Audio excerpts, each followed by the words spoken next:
All right, so we know that these blackouts are having a massive impact on all of us and, of course, on South Africa's economy. And let's face it, it's an economy that has been in a very difficult time for quite some time. Even before COVID-19 devastated us, we were a country already in a recession. So now that we're in stage 6 blackouts, lots of money is going to be lost.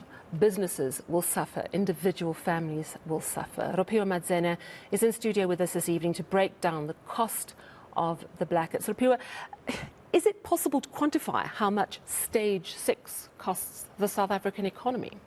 Very good question, Sally, and we've had many economists and electricity analysts crunch the numbers to see how much exactly is being lost to South Africa's economy because of these blackouts. Let's start with stage 6 in particular, because this is the one that has just been implemented by Eskom. So this is what we're being told, that the cost per stage is that we're losing 700 million per stage per load shedding per day. Before this, I wanted to highlight the fact that we lose about 6 hours with no power. That is stage 6 that we're currently in, and that results in about 367 billion rand if it's kept on for a month, and that's about 15,000 jobs that would be lost here, and that is very detrimental. And then for some of you guys who are like me a lot of the time and don't understand numbers, it's the equivalent of about 6 million kettles that Eskom switches off at a time during stage 6, given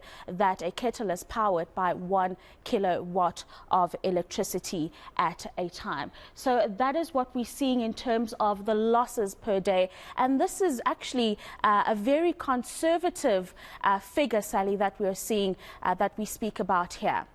All right, so am I right then that 700 million rand per stage? So then stage 6 must be costing us 700 million rand a day times 6, am I right?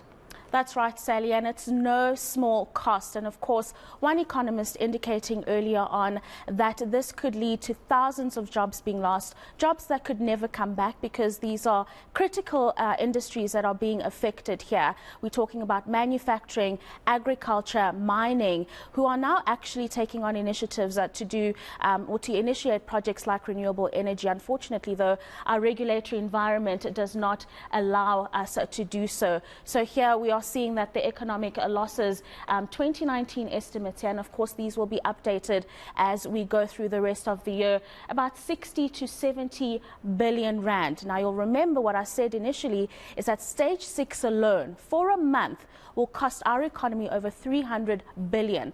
The rest of the stages are a combined 70 billion or thereabouts. So it just shows you how detrimental stage 6 is, and the fact that there is talks of a stage 7 and a stage 8, one can only imagine the kind of damage that will be done to South Africa's economy. Let's talk a little bit further now to some of the other elements that are included in the guzzling of South Africa's fiscus, and that is the diesel that is used in the meantime while generating power is trying to be put back onto the grid. 9 million litres of diesel, an estimation that is needed per day to run those facilities, and that of course is about 700,000 per unit per hour. And Sally, this is quite interesting because that's enough to fill 200,000 cars a day. So you can just imagine how much Eskom is having to go through in terms of finances to make sure that it keeps the country's lights on. And the picture is still very bleak, Sally, because we do know that Eskom is at an impasse with workers. They are set to be meeting tomorrow. So hopefully there will be a way forward, and that we can start to see a rebuild of the power utility and see some positive elements come through over the next 3 years, as was indicated by Minister Pravin Gordhan 2 days ago.